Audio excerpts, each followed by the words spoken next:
Hello दोस्तों, नमस्कार। स्वागत है आप सभी का मेरे चैनल शिव भरोसे सिंह में। दोस्तों, आज के वीडियो में हम यूरोप में राष्ट्रवाद का उदय, the rise of nationalism in Europe, part 5 का अध्ययन करेंगे। पिछले वीडियो में हमने जर्मनी और इटली के एकीकरण के विषय में अध्ययन किया था। संसार में जितनी भी क्रांतियां हुई हैं, उन क्रांतियों में क्रांतिकारियों को प्रेरित करने के लिए नारी रूप का उपयोग किया गया है। नारी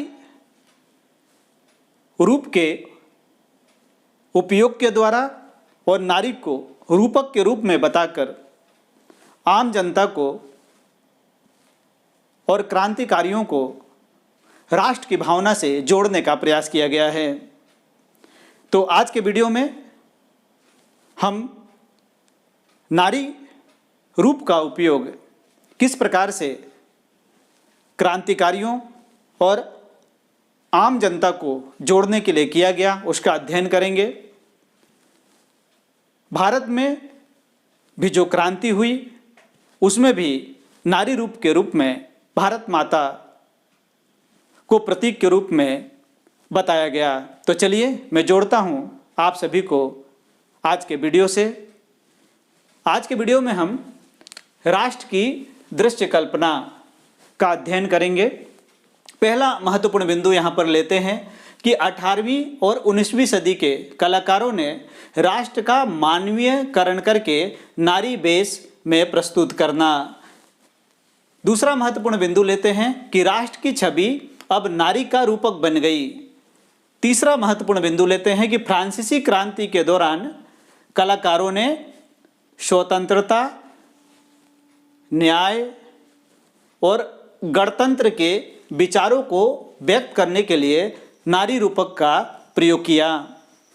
अगला महत्वपूर्ण बिंदु है कि स्वतंत्रता का प्रयोग किस रूप में किया गया, इसको हम समझते हैं कि स्वतंत्रता का प्रयोग जो है बताने के लिए लाल टोपी या टूटी जंजीर के रूप में बताया गया। इसी प्रकार से न्याय को किस रूप में अभिव्यक्त किया गया, इसको समझ लेते हैं कि न्याय के लिए एक महिला को प्रतीकात्मक रूप में व्यक्त किया गया, जिसकी आंखों पर पट्टी बंधी और हाथ में तराजू लिए बताया गया। तो इस प्रकार से क्रांतिकारियों को जोड़ने के लिए फ्रांसीसी क्रांति के दौरान नारी रूप का प्रयोग किया गया। अगला महत्वपूर्ण बिंदु का यहाँ पे अध्ययन करते हैं कि 19वीं सदी में नारी रूपों का प्रयोग क्रांति के लिए किया जाना, यानी फ्रांसीसी क्रांति के दौरान भी और जर्मनी में क्रांतिकारियों को जोड़ने के लिए भी नारी रूप का प्रयोग किया गया। फ्रांस में लोकप्रिय ईसाई नाम मारियान, ध्यान रखिएगा, फ्रांस में लोकप्रिय ईसाई नाम मारियान दिया गया, जिसने जन राष्ट्र के विचार को रेखांकित किया।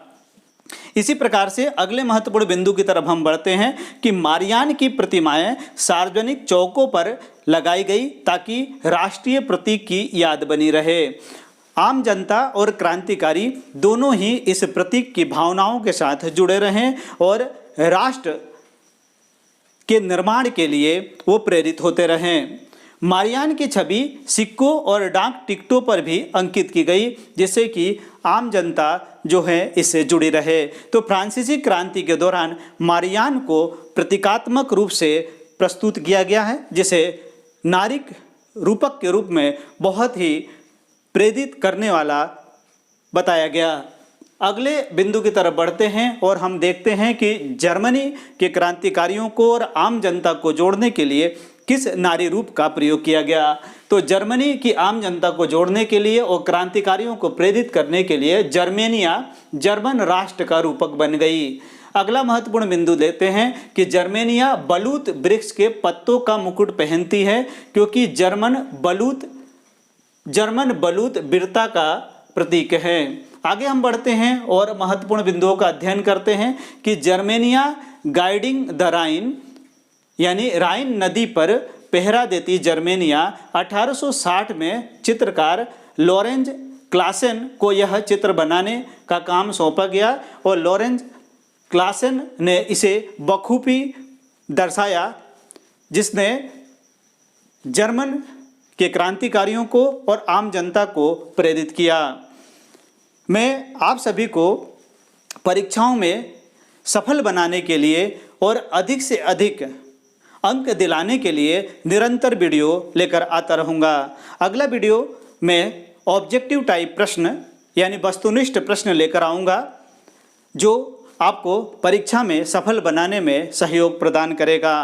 आप मेरे वीडियो संबंधी जानकारी मेरे Telegram channel general knowledge and history पर जाकर देख सकते हैं। साथ ही आप मुझे इंस्टाग्राम और फेसबुक पे फॉलो कर सकते हैं। आपको मेरा वीडियो पसंद आए तो इसे लाइक, शेयर और सब्सक्राइब जरूर कीजिए। थैंक्स।